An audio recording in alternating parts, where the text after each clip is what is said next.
birth anniversary sa Subuanong Venerable Bishop Teofilo Camomot nga gitambungan sa mga debuto. Gituhang lahing milagro nga nahitabo pinaagi sa intercession sa Venerable na tala nining bag-ulang o gikaragdang isumiter ngadto sa Vatican. Sayra nato ang mga istorya sa mga taong nakasinati sa grasya ni Venerable Teofilo Camomot pinaagi nining report.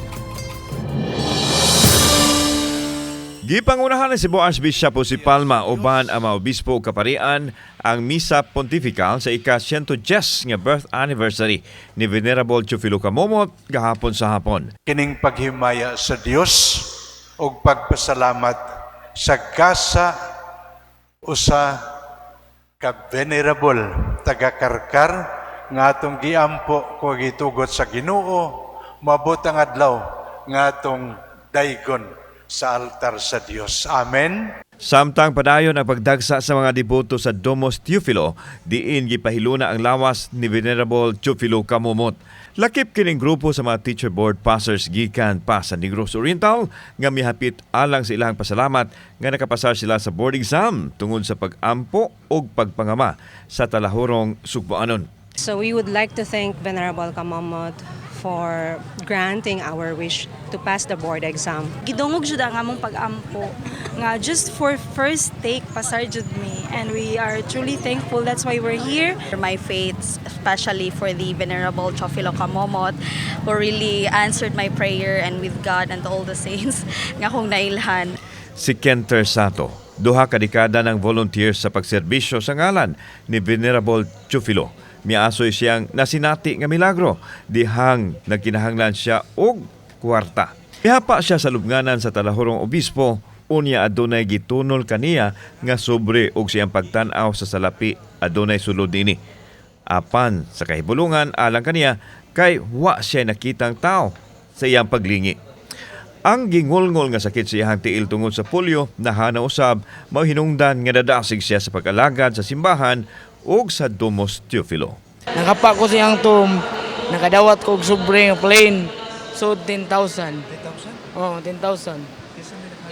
Wala ko kay lagi, pikpik ra ko nga abaga pag human.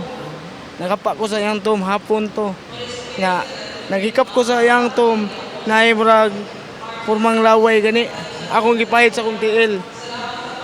Nigaan akong tiil og kuan dili na bugat iguro yun. Pipila lang kini sa sugilanon nga gipaambit sa mga deboto apan nining bag-o lang adunay natala nga panghitabo ang Daughters of Saint Teresa de Avila nga gituohang milagro. Mato ni Mother Superior Luella Boscato nga usa ka pasyente nga gidakdang ipaubos unta sa heart bypass ang wala na mahinayon sanglit naayo na kini sa gihambin nga balatian. Gipaabot na lang ang medical record sa tambalanan nga isukip nila pagsumiter ngadto sa Vatican karong Marso 11 sa pagbisita unya ni Archbishop si Palma. Wa siya kailagad actually, sir, but pag-abot siya dito nakita niya ang frame, ang painting sa Domos, aningon siya, this is the man that I dream. I hope ano lang po ang mga doctors, manawagan lang po ni Dr. Lucero ang Dr. Benza sa Soto na mo cooperate para madali na kuha ang mga medical records and then the testimony of the doctors. Okay. Gipasabot ni Mother Superior Luella nga hataas ang proseso nga agian sa dili pa ilhon sa simbahan ang kaayuhan sa usa ka balatian nga usa ka milagro. O galing maaprubahan sa Vatican, dako ng kahigayunan nga ibayaw ang sugbuanong Venerable Camomot isip usa ka biyato. It's a good news, no, and I hope and we hope na hope and pray good na ihatag na good sa Ginoo ang this person, devotee, pilgrim, no? And anybody nga mao gyud makahatag og testimony kanang gitawag nga to, sir, og valid and genuine miracle, no? Alang sa mga deboto ang hugot nga pagtuo sa Ginoo sa pagpangama sa sugbuanong Venerable Teofilo Camomot ang naghatag kanila og kalig-on sa kaayuhan sa lawas ug espiritu.